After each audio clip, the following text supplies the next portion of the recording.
Welcome to Brain Wrestling. My name is Derek Christopher. I'm here, of course, with Walter Jacobson. Walter. Greetings. We got to talk about these LGBTQ kid-friendly books.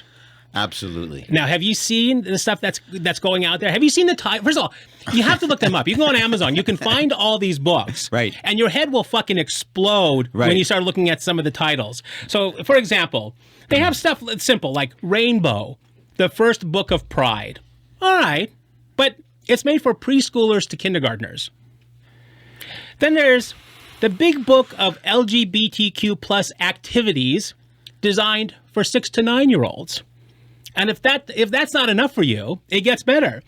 Then there's the hips on the drag queen go swish, swish, swish, designed for preschool to third graders. Are you trying to raise my blood pressure? I am trying. I'm trying to raise everybody's blood pressure. And then, of course, my favorite is In My Daddy's Belly, the story of a transgender dad giving birth. Get in my belly! Now, at what point is it okay to talk about this stuff with preschoolers, first graders, second graders?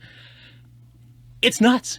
Yeah, it is nuts, but it's also nuts because the belly book, men cannot get pregnant. So follow the science. Why can't people come out and say that without being like labeled a transphobe or something? But why is it? Why are we so afraid to say it's not realistic, it's not science, it's not reality, that just because you want to put on your mommy's makeup and you want to put on her dress, you're not a fucking woman? Yeah, well, it's because this is just a very powerful lobby, and the mainstream media is behind it, and it's a huge form of brainwashing and reality, changing reality. But is it a lobby, or is it just the media that's doing it? Because I don't know how big of a group. I mean, are LGBTQ groups funded that heavily that they can get away with it? No, it's the hard left. It's the hard left that is doing this. But you know what? There was a California elementary school teacher, Danita McCrae, she's in the Sacramento Unified School District, that she's teaching something to, what is it? It's first graders and second graders, called the gender unicorn. Now she says, quote, "I've done my research. I have a doctorate degree." And she says children at 5 years old are not too young to be learning about this. It's way too young to be learning about it. It's ridiculous because obviously the brains are still forming and they have fantasy. They have all sorts of... Look, a study came out that said most of these people who have these fantasies about being in the wrong body, right? And then immediately people come in and say, okay, we got to do these blockers and this and that. In reality, they found out that most of these people actually get rid of the ideas. The idea, if you just let them live and breathe and be, all these fantasies about being in the wrong body go away. Maybe it's like 3% of the people, end of the day, didn't need operations, didn't need puberty blockers. But is it putting the ideas into the kid's head? Like if well, that's what's happening. Yeah, if you're born into a two-daddy family, which is fine. If you're gay, no one gives a shit. But if you start saying, well, we don't know if you're a boy, you don't know if you're a boy or a girl, you don't know what you're doing, so let us present both of them to you and you'll figure it out, as opposed to just letting the kid grow up as a kid. Well, absolutely. But my point is that they've actually have studies that show that this is just a transition phase within kids' minds. There's confusion, gender confusion, but it all goes away if you just let them be. But, here's what shocked me is that when I was researching this, Planned Parenthood, are you for or against Planned Parenthood? I'm against Planned Parenthood. Okay, Planned Parenthood has an article on their website, How Do I Talk to My Preschooler About Gender Identity? They said most kids begin to identify strongly with a gender around age 3. So you've got, Planned Parenthood's pretty mainstream. Yeah, but what does this gender stuff have to do with Planned Parenthood? Well, nothing. Yeah. And that's why I was so shocked to see it on there. Why are they pushing this woke nonsense? Because they've got a platform, and then they're using the platform to pervert and subvert. Many women, cis women, have the capacity for pregnancy. Many cis women do not have the capacity for pregnancy. There are also trans men who are capable of pregnancy, as well as non-binary people who are capable of pregnancy. So this isn't really a women's rights issue. We can recognize that this impacts women while also recognizing that it impacts other groups. Those things are not mutually exclusive, Senator Hawley. Oh, so your view is that the core of this right then is about what? So I want to recognize that your line of questioning is transphobic, and it opens up trans people to violence by not recognizing them. Wow, you're saying that I'm opening up people to violence by asking whether or not women are the folks who can have pregnancies? So how come people don't fight back? You know, well, here, I'll tell you what the problem is with people fighting back. The problem is when you've got the conservatives and you've got the Republicans or whoever that's fighting back, they're just as fucking crazy as these people because they don't know how to approach it from like a normal, reasonable point of view. They immediately say, oh, they're evil, they're the woke, they're this, they're that, as opposed to just, why can't we just stick to the science of things? Absolutely. It's a huge problem, and the grown-ups have to show up, okay? And they're not anywhere in sight in terms of follow the science, be reasonable, be rational. There was a reason why initially you didn't have sex education classes until kids were like 11 or 12, right? Yeah, I remember the first time I had a sex education class, it was in ninth grade, and they made my parents sign a document saying that I give permission for my children to do this. But if they're indoctrinating kids in kindergarten, in preschool, in first grade with this material, I don't know if you've seen these videos of the teacher saying like, well, I'm not allowed to talk about this in the class, so I want to be as queer looking as possible. So they got the rainbow hair and the rainbow glasses and they're got the rainbow flag. And it's like, you know what, just let the kids be kids. Yeah, these people are mentally ill. Look, I'm a doctor, I'm a psychiatrist. I've got three patients who started out being in transition to opposite sex, right? Yeah. 4 years later, all three of them have said, I made a big mistake. I was depressed, I was anxious, I was confused, and they had started the process of transitioning, and now they're going back. Okay, now, are the three, male to female or female to male? It was male to female. Male to female. So Yeah. did they chop off their dicks? No, they didn't get that far, but they were taking the hormones. And why? Yeah. Why? Okay, so did the depression come before the hormones or because of the hormones? Or, Before they were depressed, and then someone stuck into their head. Well, maybe it's because you're in the wrong body.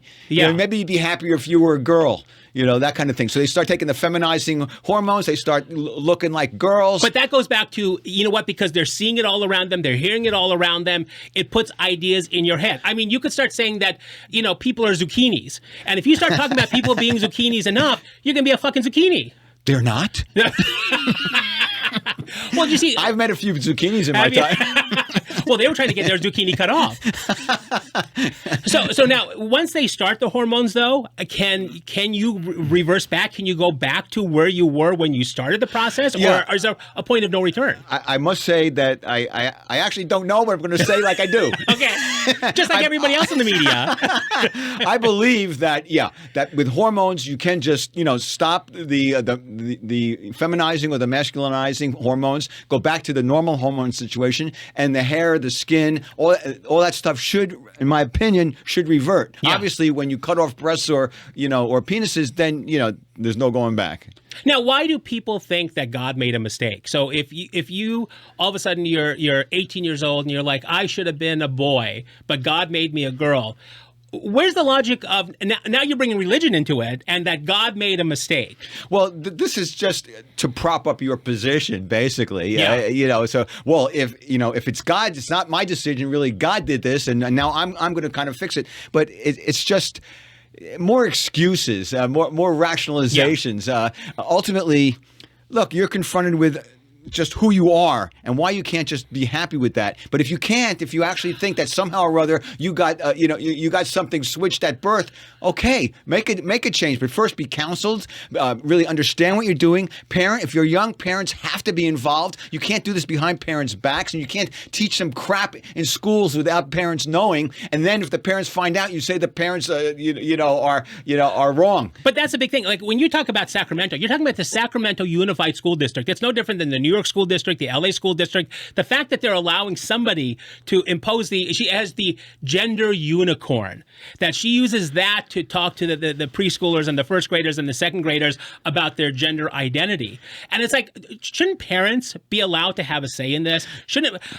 When did it become okay for teachers to inflict all this bullshit on kids? It all happened behind our backs. It was going on for quite some time. It was COVID when the parents started parents started getting involved in what the Yeah. kids' curriculum was, then they started to see what was really going on. But you know what? Part of the problem is that it's bad parenting. Yeah. A lot of the problem with all of this is parents, they weren't involved with their kids, they weren't involved with their school, and so the schools could get away with whatever they wanted, and they did. So it's really, I give half the blame, at least half the blame, to shitty parenting. Yeah, but yes, absolutely. But also, this woman says, "Oh, I'm a PhD. Yeah. These credentials, I can print up a diploma too. Yeah. Just because you went through, some kind of like thing where you paid money and they gave you a credential at the end doesn't mean you're smart or you know anything or you should be listened to. But that's what people do. People try to put their credentials as being, they make themselves an authority that way. Like it's format validation. Yeah. So you rubber stamp that, and then suddenly you're an expert, but you're not. And the fact that she uses that to combat people saying, well, maybe you're wrong, or maybe I don't want my child involved in any of this. Oh, absolutely. Once you say you're an expert and you have a degree, so, well, excuse me then.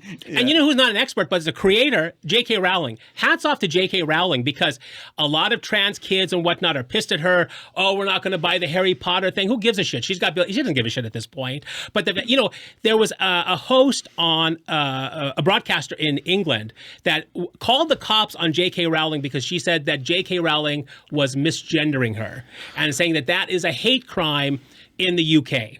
And J.K. Rowling said, I don't give a shit. You know what? You're a man and you're just posturing as a woman, that you're not really a woman. Why am I going to play this game with you? Yeah, and the outrageous thing is that all these groups that have been saying for decades that they champion women and women's rights and women's equality and all this kind of stuff, they're basically kicking women into the gutter with these trans people doing the sports, taking scholarships, or going into the restrooms, and oogling these people. Well, did you see Planet Fitness? There was the woman, there was a guy in the women's locker room shaving.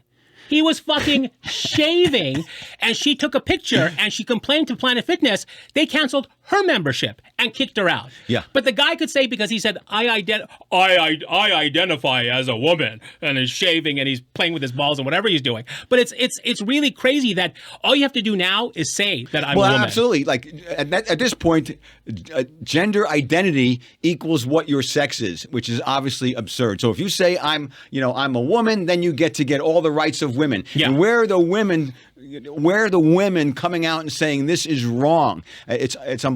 My only concept is that they're afraid. Everyone's been, is afraid to tell the truth and speak up. Rollins was. But is she not afraid because she has fuck you money? That she can really say whatever she wants and she doesn't have to worry about making a living. If you rely on wokeness and being politically correct to make a living, do you compromise who you are and what your thoughts are? No, you don't. You don't speak up because I don't know what. No, I don't think so. That's it. Yeah. All right. So we'll All right, just buddy. All right. Take Always care. a pleasure. Thank you for joining us. For Walter Jacobson, I'm Derek Christopher, and we'll see you guys soon.